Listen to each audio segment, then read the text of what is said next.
सजी सिंध जियां खानपुर महर में भी आशूर के दिहाड़े ते हुसैनी इमाम बारगाह पहलवान के पिड़ तां बरामद थियल मरकजी मातमी जुलूस मंजिल ॾांहुं रवां है।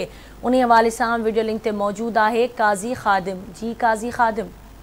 10 मुहर्रम हराम के हवाले से अज खानपुर महर में मरकजी मातमी जुलूस बरामद किया वियो है। मरकजी मातमी जुलूस हुसैनी इमाम बारगाह पहलवान के पिड़ तां ही बरामद किया वियो है, जो पंहिंजे मंजिल तरफ रवां दवा है। तो इन मरकजी मातमी जुलूस में खानपुर महर, शाहपुर महर, लुंड बाज़ार, खानगढ़, फोग समो समेत मुख़्तलिफ़ इलाइक़नि खां 10 खां वधीक जेके नंढा मातमी जुलूस आहिनि उहे हिन में शामिल थिया आहिनि। खां अॻु में घोटकी बस स्टैंड वटि ही मरकजी मातमी जुलूस पहुतो, जिते मजलिस अज़ा मुनक़िद कई वई। जीअं त मरकजी जुलूस जेको आहे उहो मरकजी इमाम बारगाह खां सुबुह जो 8 बजे बरामद थियो, जेको उतां थींदो पहलवान फ़कीर जी इमाम बारगाह ते पहुतो। उतां जेको आहे उहो रवां दवा आहे शहर जी तरफ़, ऐं तक़रीबन जेको आहे राति जो 10 बजे नहर थींदो वरी साॻो मरकजी इमाम बारगाह खानपुर महर में।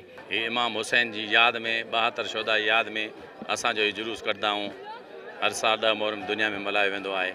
उनजी के नज़रन अक़ीदत करण आज़ादारी करे इमाम हुसैन सलाम जी। सिक्योरिटी जा इंतज़ाम माशाल्लाह सुठा आहिनि। असांजी पंहिंजी सिक्योरिटी भी आहे, स्काउट लबास आहे, हैदरी स्काउट आहे, उहे भी जेको आहे ड्यूटी ॾियनि था पिया।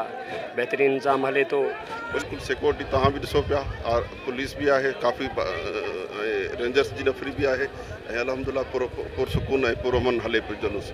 ऐं हीअ इंशाअल्लाह राति 10 बजे ते ख़त्म थी वेंदो। हींअर हिन खे पहुचणो आहे मरकज़ी इमाम बारगाह, उते ही पंहिंजो आज़ादारी वग़ैरह कंदा। हर तरफ या हुसैन जूं सदाऊं बुलंद आहिनि। सिक्योरिटी जा इंतज़ाम इंतहाई सख़्त कया विया आहिनि।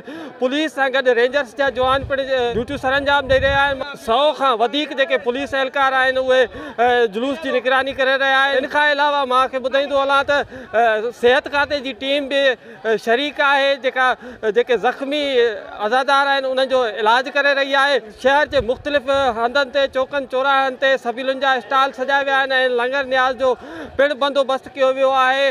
हर तरफ या हुसैन जूं सदाऊं बुलंद आहिनि। हिन वक़्तु जेको मरकज़ी मातमी जुलूस आहे पंहिंजी मंजिल तरफ़ रवां दवा आहे। अज़ादारनि पारां सीना ज़नी ऐं ज़ंजीर ज़नी सां मातम कयो पियो वञे, जॾहिं त नुआ ख़वाननि पारां जेको आहे सो नुआ खानी करे करबला जे शहीदनि खे भरपूर भेटा पेश कई पई वञे।